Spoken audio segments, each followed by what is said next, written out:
education into the process, that would be awesome. And looks like we're at 101. Let's rock and roll. All right, I'm going to go dark.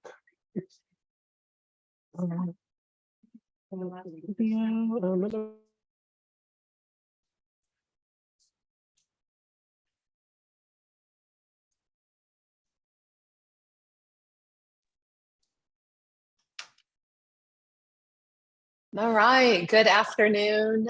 Welcome everyone. I know we're still admitting some folks, so we'll give them just a second while we kick off here, but thank you for spending your time with us this afternoon. I'm Tasha Davenport, CASBO's CEO, and not only do we appreciate your time and interest in the topic of the human resources legislative outlook that we're sharing today, it's also just a great opportunity for you to provide input that helps shape the future, not only of the HR area as we know it today, but also for generations to come. You know, laws are hard to unravel. And so it's always so important to have that sound decision making and input from the folks in the field as we go through these bills. So please be vocal, please bring those, even if it seems like a small issue, a small contemplation forward, it really helps shape our advocates' messages as we go back to the legislators to, again, try to shape some of this. So a couple things, just logistics before we get going. We are recording this, so the recording as well as the presentation will be sent to you after the session today. But that input and any questions and clarification that you're seeking can be handled in the chat function in Zoom. So please ask your questions there. And without further delay, I want to turn it over to Cynthia Carilla, who is our Human Resources Professional Council Chair here at CASBO and an experienced practitioner in the field. Cynthia, thanks for being here today. We look forward to the conversation with you and CASBO's governmental relations team. Thank you. Thank you so much. It's really exciting to be here and see so many of my HR colleagues here having an interest in all of this, all of these potential bills or laws that will affect us in what we do in human resources. So yes, I am the Human Resources State Chair for the Professional Council for CASBO. I'm really excited to be here. I've been in human resources for 27 years, working in public school districts. And this kind of information is critical to what we do. What we don't want to do is be blindsided in regards to a law or implementation. So being able to be in on the ground floor and give some opinions is really exciting. So I want to thank CASBO for this opportunity and putting this together for all of our HR professionals.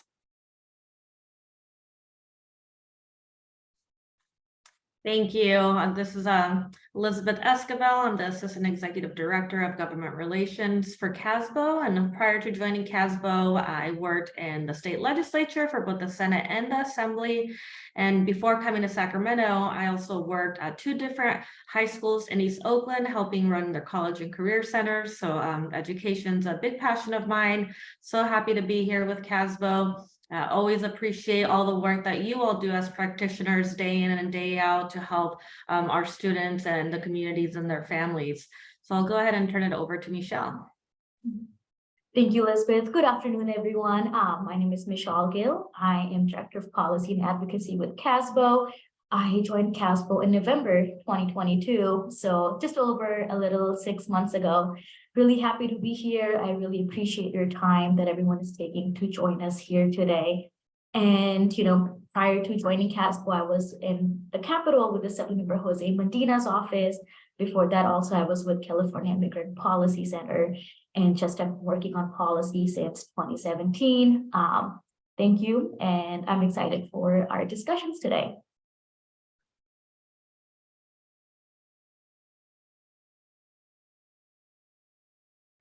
Alrighty, so I can get us started with the human resources webinar that we're doing today. Just a little background, on June 2nd, there was House of Origin deadline in the legislature which means each bill has to get out of their own respective house. Assembly bills had to get out of assembly to move on to Senate side, and Senate bills had to move out of Senate floors to move on to assembly side. So now they will be starting a whole new procedure, going to policy committees and then fiscal committees. So we just want to shed some light on the bills that CASBO has taken a formal position on, or we're also watching. And we're really glad and grateful that Cynthia is here today for her input. And we will also be monitoring this chat. Just, if you have any comments, any input, we will be taking notes. And, we really appreciate all this knowledge and conversational base from you. So thank you. And I'll just add to this too, human resources, you would mostly think that things within education go to the education committee to be heard there, but human resources, it's its own entity. These bills go everywhere. And so we are sitting in committees that have to do with judiciary, with public employment, labor, retirement. And so it really speaks to the depth of how many issues the work that you all do touches. And so I wanted just to bring that up. And another thing too, for this fiscal year, this legislative year, we saw about 25 bills be introduced that were in relation to human resources and education. CASBO right now is actively tracking about 18 of them, but the ones that you see here before you are a priority for us, which means that our legislative committee has taken a formal position to either support or oppose, but did take a formal position, and we wanted to share this information with you. Again, as Michelle said, the input and the feedback that you all provide right now is very, very critical. We are going to start seeing these bills be set for hearing in their policy committees in the other house. And so any input, feedback, comments, concerns, challenges, implementation challenges, issues that you see with any of these bills, we want to hear from that, because we are and will start having conversations with consultants to talk about the challenges with some of these pieces of legislation that we have concerns with and or are opposing.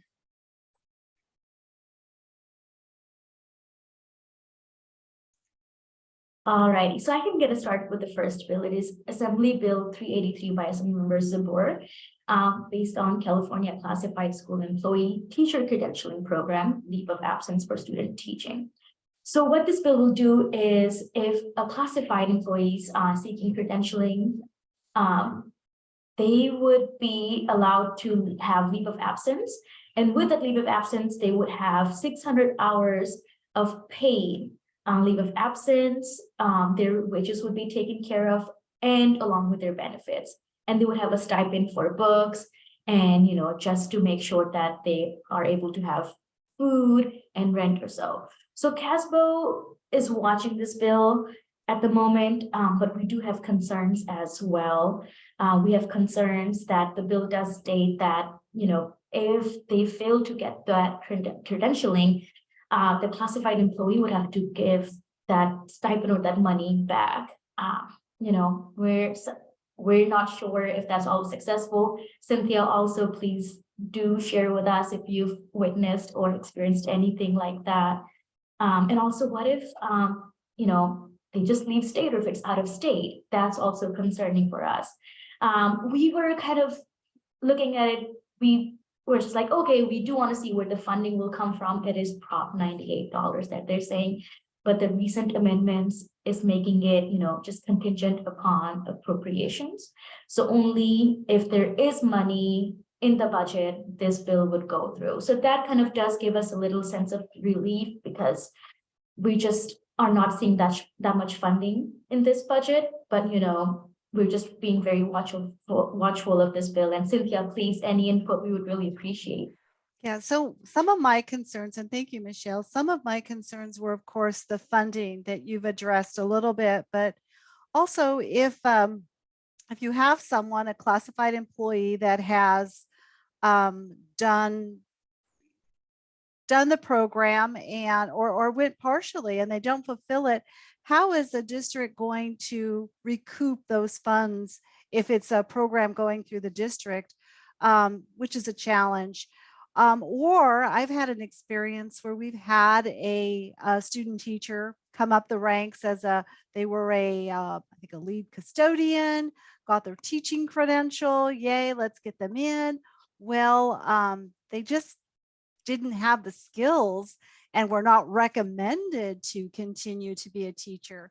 So how would that impact someone like that?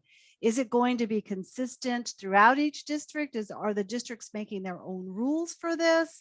I'm a little concerned about what that looks like for districts, and then the repayment if they are not successful in moving forward as a teacher. I think one of the things that I'll also note on this, on the 383 is the bill originally, when it was introduced, allowed this program, or allowed an employee to go through this out of state. And one of the concerns that was brought up during the Assembly Education Committee was, hey, how do we actually feel about Proposition 98 dollars going out of state? And so we knew that that was a concern of ours, and we do appreciate that the Assembly Education Committee ended up getting that amendment through, and the author accepted that amendment along with a couple of other ones to help the bill be a little better. But as mentioned, we still have some concerns that we can continue to work through as the bill makes its way through the process. Yeah, and I don't see a cap on this, like a max amount, which is concerning and may be good. There are some much more higher rent areas where they might need more funding than maybe somewhere where the rent or resources are not as high. So, but there are also concerns. Are they going to get better teachers or better program implementation than those that maybe it really is designed for, some of our more difficult or challenging areas to recruit for? Anyway, just my thoughts. Great, this is really helpful. Thank you, Cynthia. Mm-hmm. The next bill we're going to be moving on to is AB 452 by Assembly Member Addis. CASBO has an opposed position on this bill, and just real quick as background history information, back in 2018, Assembly Member Rena Gonzalez authored a bill, AB 218, that extended the statute of limitation for such actions by 14 years. So essentially from 8 to 22 years after the age of majority, or typically from the age of 26 to 40 of age. And this is in relation to childhood sexual assault, again, statute of limitations. So she extended that delay. And she also extended the delay of the discovery provision from 3 years to 5 years, created a 3-year revival period for any lapsed case not litigated to finality before the bill's enactment. So it really opened up this whole case for statute of limitations when it came to childhood sexual assault cases. Very, very, very, very sensitive subject. Being a part and listening into some of these committee hearings where we're listening to the victims talking about their stories, you know, it's very impactful and it's very emotional. And so we were in a position where, you know, we sympathize, obviously, CASBO and a group of others that were opposing the bill AB 218 back in the day, sympathize for that. I think for CASBO specifically, we were just very concerned with what the impact was going to be for our liability insurance. And so AB that has then expired. So now we see AB 452. And what this bill now does is it takes it a step further. And essentially it eliminates the statute of limitation. What I want to bring out here is that when the bill was first introduced, it was going to be retroactive. And when we saw the fact sheet is a piece of paper that the author's office puts together to say, here's why we're doing this bill, here's the problem, here's how we're trying to fix it. This is why we're doing this bill. And so we saw a reference to an executive order by President Biden And that removed the statute of limitation for these cases. However, looking closer and deeper into the executive order made this prospectively, not retroactively. And so we were able to communicate that with the author's office. Is it your intention, like you're saying in your fact sheet, to mirror what's in this executive order or not? And essentially they agreed it is our intention. So we were able, this was a big deal. We were grateful that the author decided right away in the first policy committee to make that change. And so now the bill would only apply to causes of action that are arising on or after January 1st, 2024. But to give everyone the background on that, when the bill was introduced, it would have been retroactively. So again, appreciating the author, we still have concerns. We're still concerned with the impact that this is going to have on our liability insurance. I mean, right now, it's virtually impossible for schools to obtain liability insurance on the private market. We know they're not covering us to the extent that we were being covered before. So those are really the concerns that we're coming from. But we, again, are appreciative and grateful that instead of keeping it retroactively, it's now moving forward proactively. Still not taking away the concerns that we're seeing on the liability insurance side and on the JPA side. So we're going to continue to try to work through that. And then I guess on just, the fiscal impact, it's really hard to gauge what the impact is going to be on this, and what the Assembly Committee on Appropriations estimates is unknown. Potential significant costs to state entities if litigation is successful and brought against them. I guess if this does go through, I think we would need so much training on what records need to be kept, because, my biggest concern would be, any kind of records or witnesses or things that a district should be prepared for, in addition to a potential, financial impact. And I believe that, I agree that some of the things that people have gone through need to be addressed. But then I'm also concerned with the impact that it has on our current students. They deserve to have, that funding source. So where could this funding come from? If not at the school site districts, could there be another avenue for that? I don't know. That just, it hurts any way you put it. Yeah, you're absolutely right. I think that's a shared frustration, is that we know that today's dollars are paying for previous acts of something that maybe no one at the school was around for. And again, our students are paying literally the cost of that should something happen at that site. And to your point, where else could this money come from? Back in 2019 with AB 218, we did try to bring forward to the legislature to say, can we create some sort of opportunity to put this as part of the victims compensation part of what we have in the state. And it didn't necessarily resonate, and it was pretty much a no.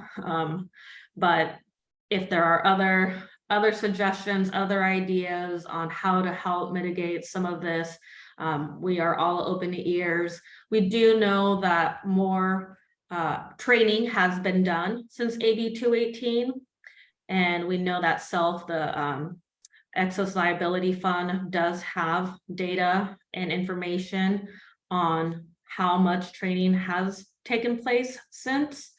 So I do think that has been helpful, but again, it still doesn't really take away from the insurance liability concerns we still have, unfortunately.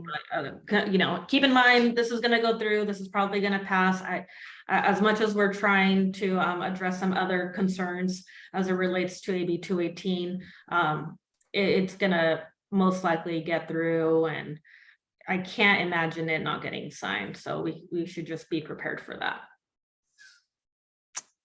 Thank you.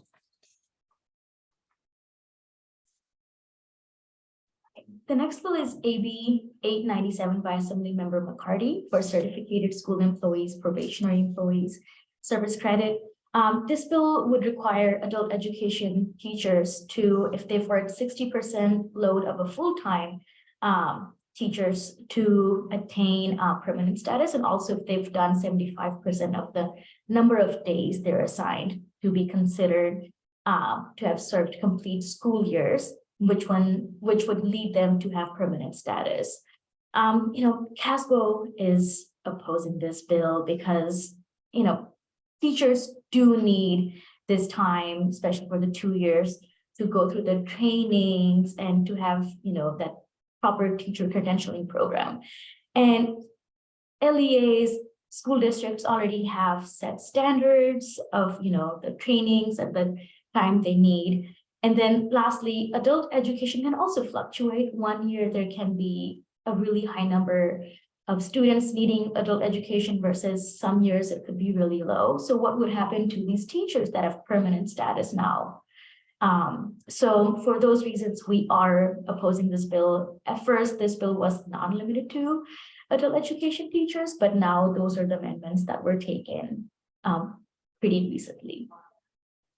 And I'd love to hear from our HR colleagues on this one as well, because I do share those concerns that when you look at adult education, it's an optional program. It's not, these students have to attend, it's a requirement. So depending on, what your course offerings are, what your community is like, is there growth?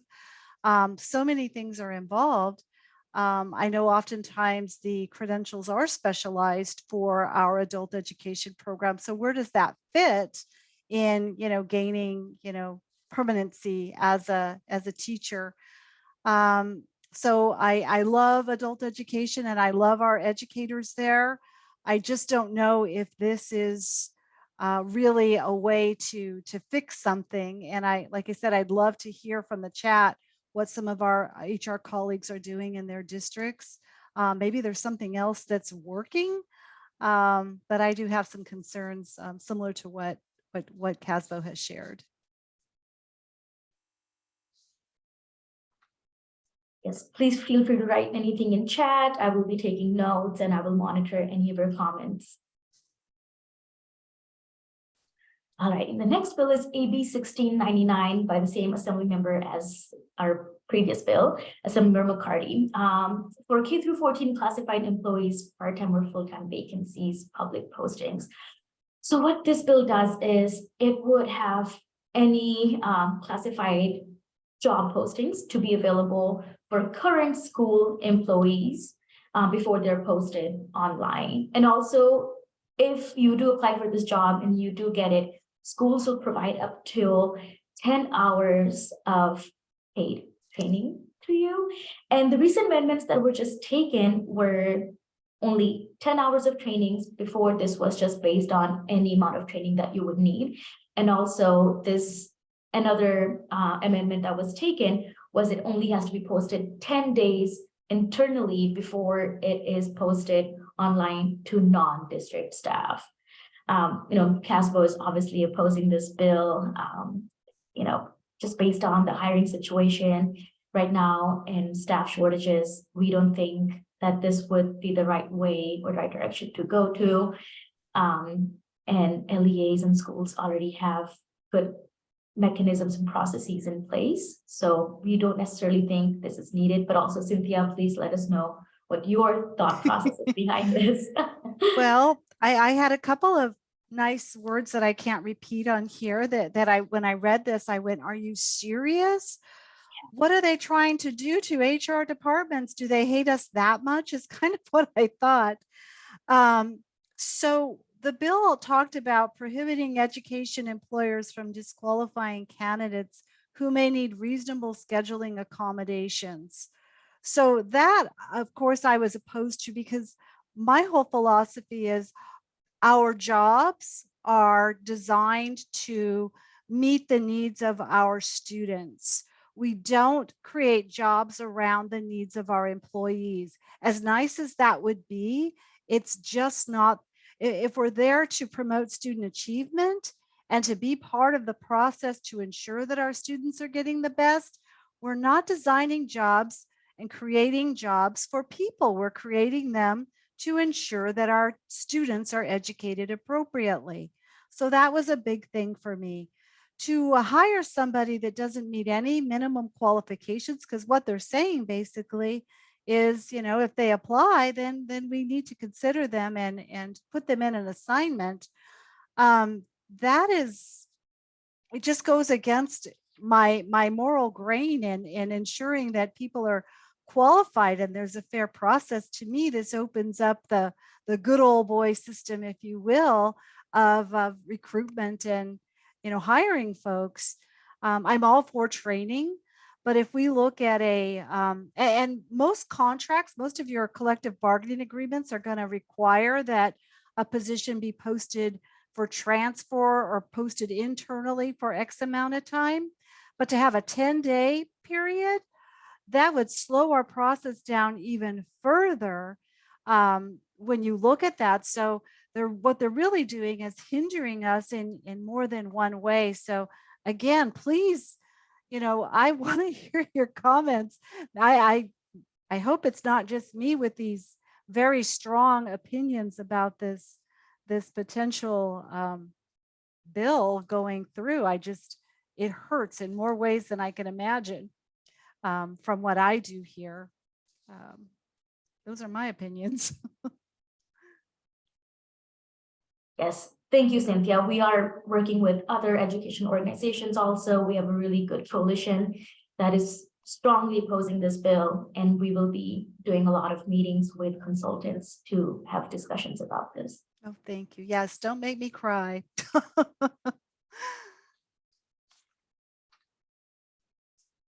So we're going to go ahead and move on to SB 433 by Senator Cortese when it comes to disciplinary hearings. Essentially, the bill would require an impartial third-party hearing officer to determine on appeal if a classified school or community college employee should be subject to disciplinary action. And so this bill is actually sponsored by the California School Employees Association, and they're pretty much just saying that, hey, these discipline appeal hearings for classified employees are normally decided by the school district or the community college governing boards, and so those boards are typically the same body that voted on the initial disciplinary decision, so they find that to be pretty unfair. Actually, I'll also add that the bill would provide that the third-party hearing officer shall be paid by the school district too. So that's another note to add. I think the big concern here is that there's already existing laws and protections in place. We know that if this were to go through and this were to happen, that it would essentially get rid of the school district's authority to make the ultimate disciplinary action against a classified staff person, then put it in the hands of an impartial third-party hearing officer. And then they would be the ones obviously to determine whether or not there's sufficient cause exist. So I think it just it takes away, again, another opportunity from the school districts. We have existing processes in place, and what the appropriations committee estimates this would be is just, well, we don't really know, right? We don't know how many proceedings would happen on this, but what we do know is that it can cost on average about $10,000 for just a single hearing. And so what's not to say that there could be a disciplinary or request for an impartial third-party hearing officer for every action. And so this is another bill that CASBO is opposing, along with another group of organizations that we're trying to slow it down or try to make some changes, but this one's a hard one. Yeah, and if any of you are part of merit districts, you'll note that this is a merit district process. There are just under 100 merit districts in the state of California that already adhere to this. And supposedly that represents approximately 60% of all school district, classified school district employees. So it's already being implemented. However, merit districts have had a lot of experience and expertise in this. And there is language that helps to support this. My biggest concern for districts non-merit is the fact that you brought out, Elizabeth, that it's paid for by school districts. That leaves it open to anyone that's had a disciplinary issue, taking it straight to an appeal. And that could be very, very costly depending on what kind of discipline that particular year yields for classified employees. I just, I certainly have my concerns too in how this is managed, and then the potential cost for our districts. So if anyone has any other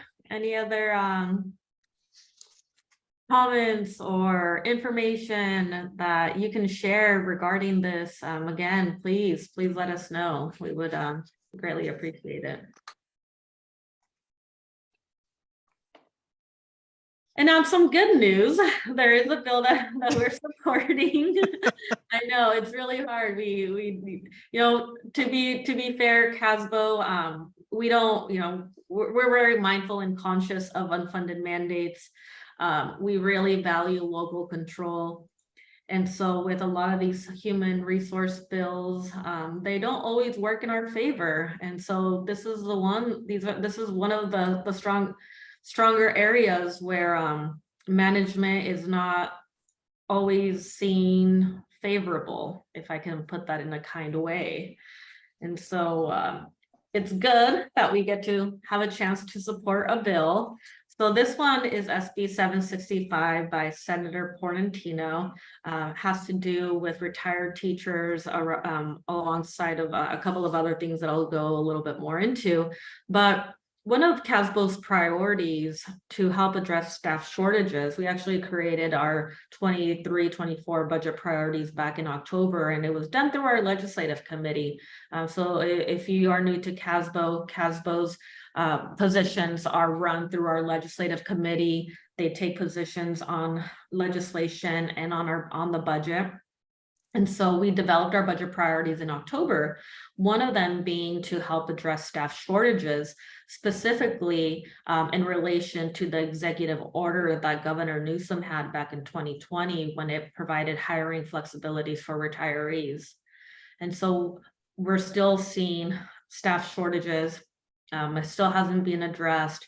And so this was another avenue and another idea to say, can we bring those flexibilities back? And though we didn't see it in the January budget proposal, we were very grateful that the state superintendent, Tony Thurmond, decided to sponsor this bill, and then for Senator Portantino to author it. And I emphasize Senator Portantino because he is the chair of the Senate Appropriations Committee, which is a very, very influential position to be in the state legislature. And so this bill would be, and it wouldn't actually start until July 1st, 2024, but it would allow until June 30th, 2026 to exempt a retiree teacher to fulfill a critical need in a classroom teaching position from the 80-day break in service requirement and the post-retirement compensation limit. The bill would actually require the employer to submit specified documentation, and we do want to let you know that they would have to be certified under penalty of perjury and to substantiate a retired member's eligibility. So that piece right there in terms of the documentation, the penalty of perjury, and that all came in to try to put some rails against I think what was back in 2020. So there's a handful of support for this. The other thing I will add that's a part of this bill is that it does increase the amount of funding that would go towards the teacher residency grant program. So you kind of see these two things together to help address staff shortages.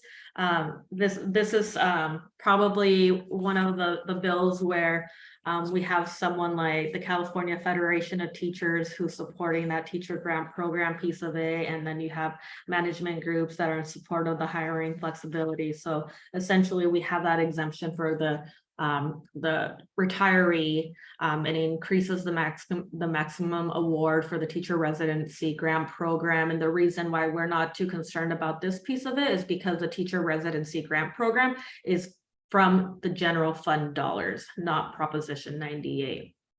And so those are two pieces that are tied in together. I will say that there are some concerns that were provided by the California Retirement Teachers Association, CalRTA, and they're pretty much saying that, hey, if we have some exempting retired teachers that are returning to work from post-retirement compensation limits, a bill could potentially have long-term implication for CalSTRS and the volatility that it would go towards paying benefits. There were some amendments that so this went through the Senate the Senate Labor and Public Employer Retirement Committee. That's a very long committee to say. It's all grouped into one. And the chair there actually wanted to put a cap on the compensation limits, and saying that there should be a cap on it. It shouldn't be just an uncap, and some other amendments in there. And some of them were substantive amendments, some of them were technical amendments, but during his presentation, Senator Portantino said, I am willing to take the technical amendments.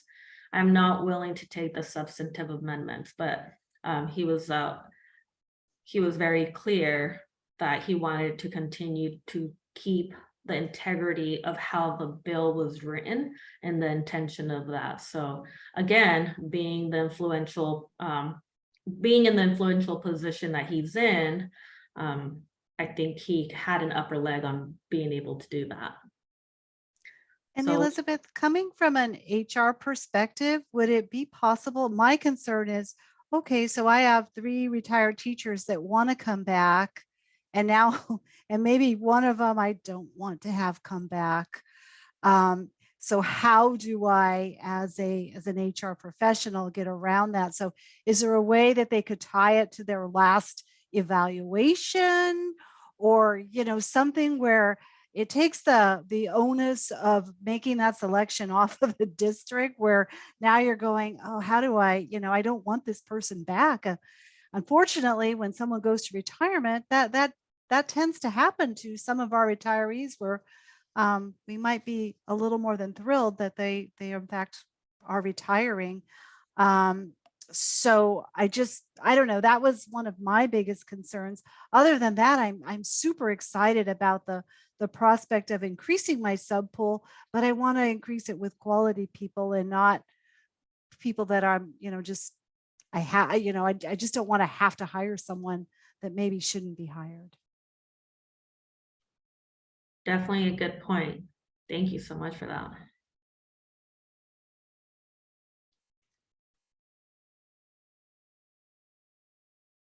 So what we also wanted to help provide, and I know that this is a specific legislative webinar that focuses on human resources, but we also wanted to share what's been happening on the budget and finance level and the pieces of legislation that are going through, as we think budget and finance should be a part of every discipline that CASBO has, since we represent so many, and it all ties in together. And the first one that I'm going to be starting off with is AB 271, that has to do specific to county offices of education. So it would allow them to publish their district meeting notices to either a website, a newspaper, or both. Currently, they have to do it through a newspaper. And so if you're in a big county, you would need to put your district budget meeting notices for every district that you are overseeing or that you cover, you would have to do a newspaper ad for every single one of those.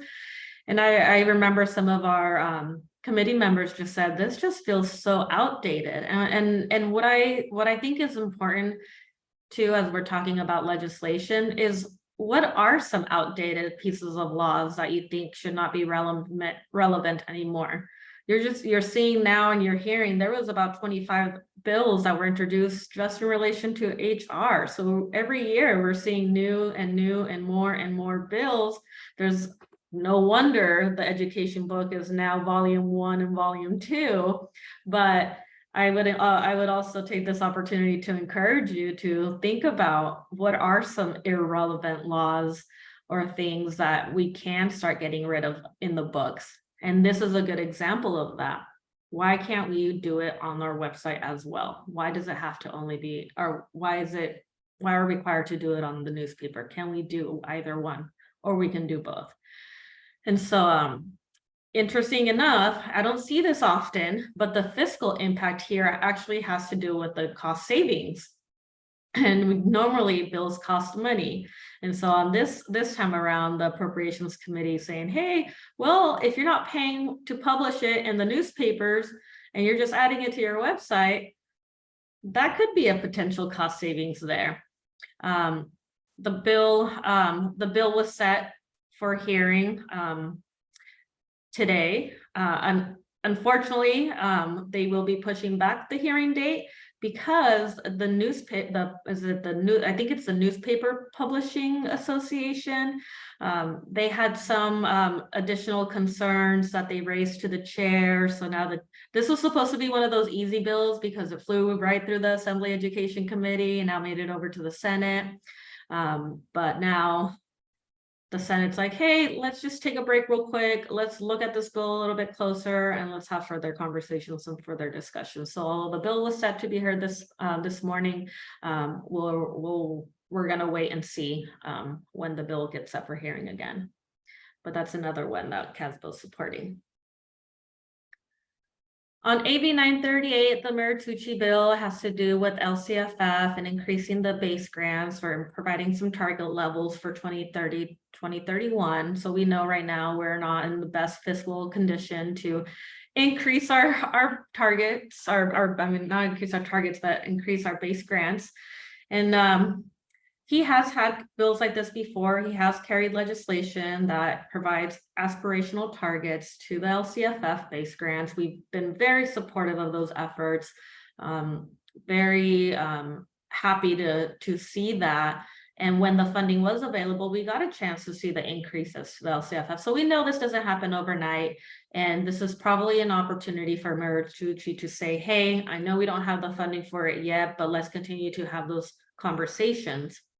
The difference here is that the intent language, which isn't actually embedded within like complying with statute, but it's still a part of the legislation. And it says it is the intent for this funding to be tied to school site employees so that they can increase or raise increase their wages by 50%. And so that's how the bill was introduced. And there was just some concern from our members with the reference to the 50%, because it would cause a lot of tension at the local level. Hey, if we see some increases to the LCFF base grants, that's an opportunity for the unions to say, hey, it was the intent of the bill for that money to go straight for our salary increases. And there was still a lot of questions around, okay, salaries. Is it just salary wages? Is it compensation for health and benefits? Is it incorporating pension? What does this mean for basic aid districts? And so our legislative committee members were having these questions. So we had the opportunity to talk to the committee consultant, and they understood that yes, it is the intent to incorporate health benefits and pension as part of the wage. We'll go ahead and exempt basic aid districts from this. But we were still really concerned with the 50% threshold reference, again, because of the tension we feel would cause at the local level. And to our wonderful surprise, the author decided to take all of our amendments at the Assembly Education Committee hearing. I will note that we are still in a support if amended position. There, from what I understand, there was an error with Legislative Council where there is still one reference to the 50%. And so until we see that removed, we will continue to keep our support if amended position. But if the bill does get amended to remove that reference, we will be moving to a support position. And then the last one that I'll talk about, SB 98 by Senator Portantino again. This would essentially try to change the way that we are being funded in education. As you know, right now we are being funded on an ADA basis. This would want to switch us from that to enrollment based. And the big difference here is that it's not just a switch from ADA to enrollment, but the fact that it would require that at least 30% of these funds be used to address chronic absenteeism. And that's a big percentage of that. And we have this amount of money. And if you are doing okay with your chronic absenteeism, you're not seeing it very high, and then, or someone else is down here with the high chronic absenteeism, that money is going to go from here to here. And so essentially there's only one pot of money that we have. And what the Department of Education is saying, if this bill were to get implemented, we will need to increase funding to schools by about $3.6 billion each year. And that really is not necessarily like an additional funding that everyone would get through the LCFF base grant. It would be just to pretty much make us even. And another concern that we have is just all of the different policies within Proposition 98 guarantee that's tied to the average daily attendance and to ADA. We just don't see the change being so easy as, hey, the funding is going to go from ADA to now enrollment based. But we have mentioned these concerns in committee. We had one of our legislative committee members who was a lead witness to testify and provide all of these concerns.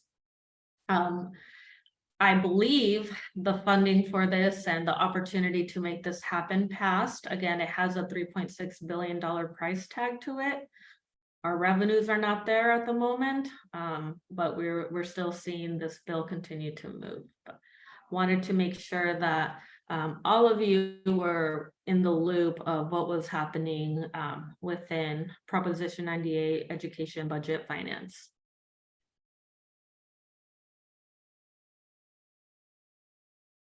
And with that, that concludes our presentation. Cynthia, Michelle. Yeah, I just want to say thank you to everyone for, sharing this information and for, being here with us. Again, really hoping to hear, what do you feel are some of the biggest concerns regarding some of the bills that you've just heard about? What do you feel like, oh, this is going to be great, or, maybe these are going to be concerns because we're, if we end up implementing them or having to implement them, I would love to hear, where you might be taking it or what your thoughts might be, or your district culture also plays a part in, in some of this. How does your district, think about this, or would this work in your district? So anyway, just thank you all for what you do. And we just love spending this hour talking about what's coming. Thank you so much, Cynthia. Yes, just echoing Cynthia's comments. We have shared Veronica's email address in the webinar link. So please, if any thoughts, comments come to your mind later on, please do share them with us. We'll be monitoring that. And Cynthia, thank you so much for today. Your perspective is really, really helpful. It gives us a deeper dive into what is experienced on a district level. So thank you. Thank you, everyone. Have a good rest of your evening or day.